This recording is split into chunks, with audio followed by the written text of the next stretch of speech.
Et salut tout le monde, ici Avangoise Gaming, on se retrouve pour une nouvelle vidéo.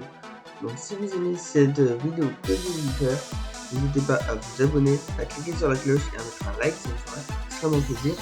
Et dans cette vidéo, comme vous l'avez vu sur la précédente qui est déjà en ligne, vous pouvez déjà la regarder. Donc on va s'intéresser sur l'avenir du jeu du John Lynx.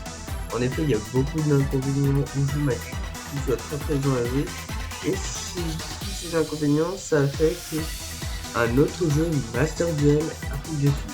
Et donc la question de cette vidéo auquel on va répondre, c'est est-ce que John Lynx est un jeu qui va disparaître? Il n'y a plus beaucoup de youtubeurs francophones, à part moi bien évidemment, qui font des vidéos, que là il y en a plus tellement. Et donc là on va faire ça donc à l'aide, on va traiter ça à l'aide d'un plan analytique, donc, comme j'avais appris lors de mes études pour de BTS. Donc c'est cause, conséquence et solution. Bah la cause c'est que en fait avec Yu-Gi-Oh! Donc il y a plusieurs causes. Donc la cause c'est l'arrivée du 19 janvier soudaine du jeu Yu-Gi-Oh! Master Duel. Et John Lynx a beaucoup plus d'inconvénients. Et que Master Duel ils sont donc Konami, donc l'entreprise qui a développé ces deux jeux, ils ont en fait pareil ces inconvénients au nouveau jeu. Et je pense donc je vais appeler au cours de cette vidéo, donc je vais appeler Konami, donc le nom de son entreprise.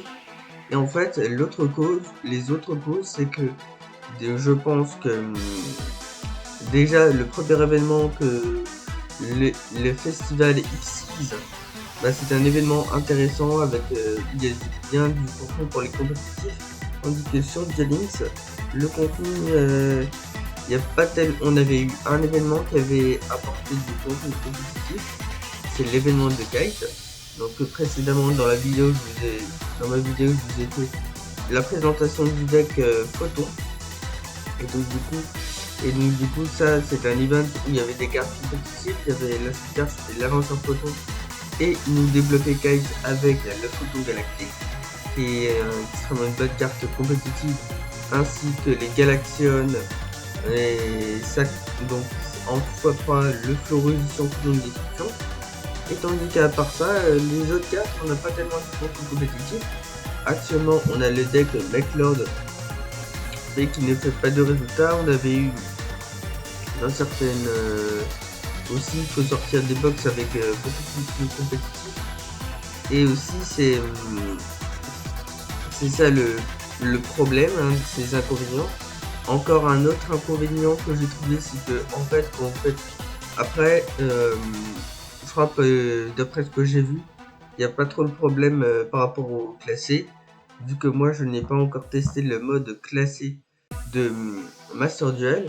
Et donc en fait avec le classé, c'est qu'il n'y a pas à chaque fois sans arrêt des trucs qui te disent échec de connexion alors que tu allais remporter la victoire. Il y a aussi également ce qui est beaucoup mieux en Master Duel, c'est que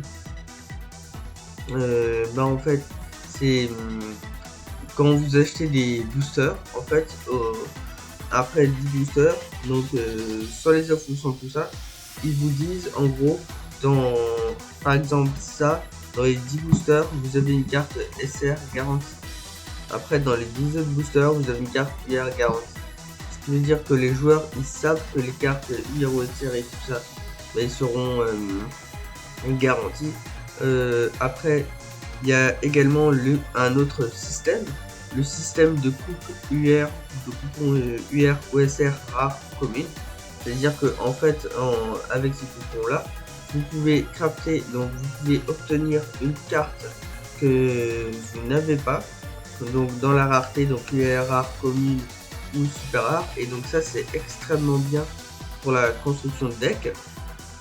Alors qu'est-ce que je peux vous dire, il y a aussi d'autres offres bundle qui vous disent que en gros que en fait vous investissez des gemmes, donc je crois que vous payez 700 gemmes donc pour ces offres qui vous permet d'avoir quelques boosters plus une carte qui ont été mises en avant.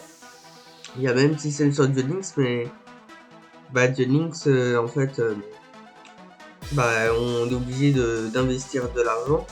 Ensuite il y a aussi le système de passe de bataille qui nous permet d'avoir des récompenses exclusives. Ça, je crois que vous avez tourné une vidéo sur le Duelings chinois.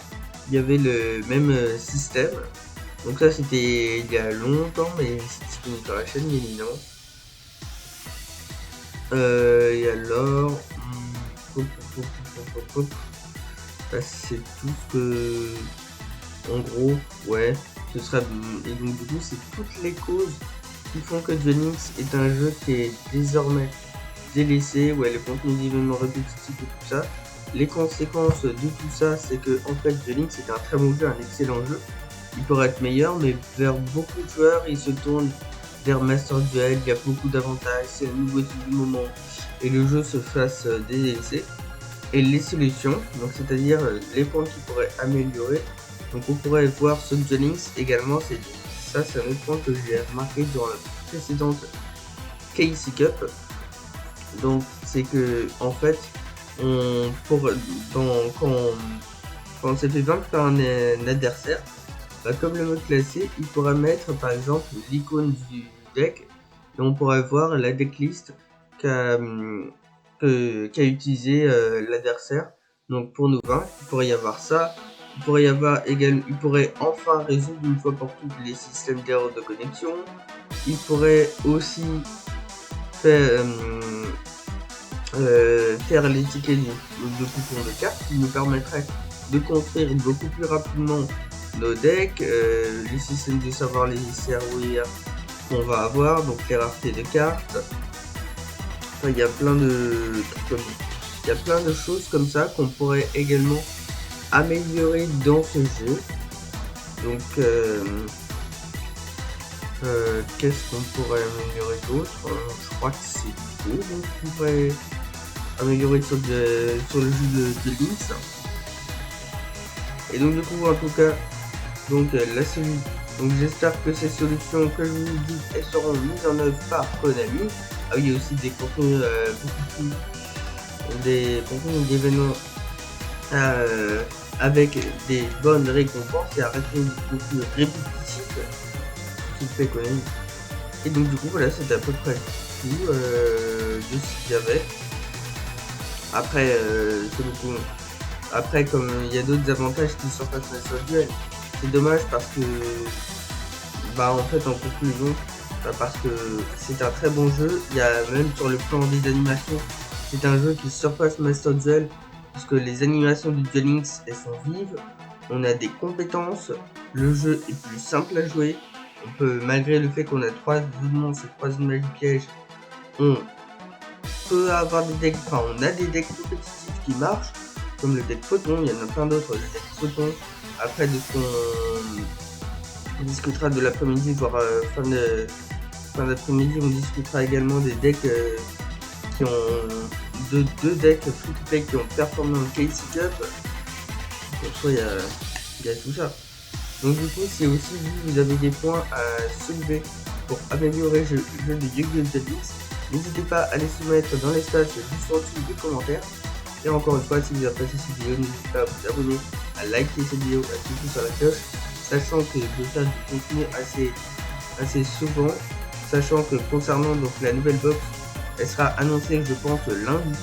On aura également la confirmation du contenu de mois de mars de Duelings. On aura également la nouvelle Valnis, un nouvel événement qui va nous permettre de sortir un nouveau personnage. J'espère que ça va être mieux. N'hésitez pas à ajouter ce nouveau personnage. Donc je pense que ce sera un personnage exact, peut-être un Nakabu. On ne sait pas, je pense qu'on aura plutôt la confirmation du lundi. Donc je vous dirai qui sera le personnage, c'est sûr. Et en tout cas, je vous dis à plus. J'espère que vous aurez apprécié cette vidéo. N'hésitez pas à regarder cette vidéo aussi, elle pourrait vous plaire. Également à checker mes vidéos de Genshin Impact. On se dit à plus, c'est tellement ciao.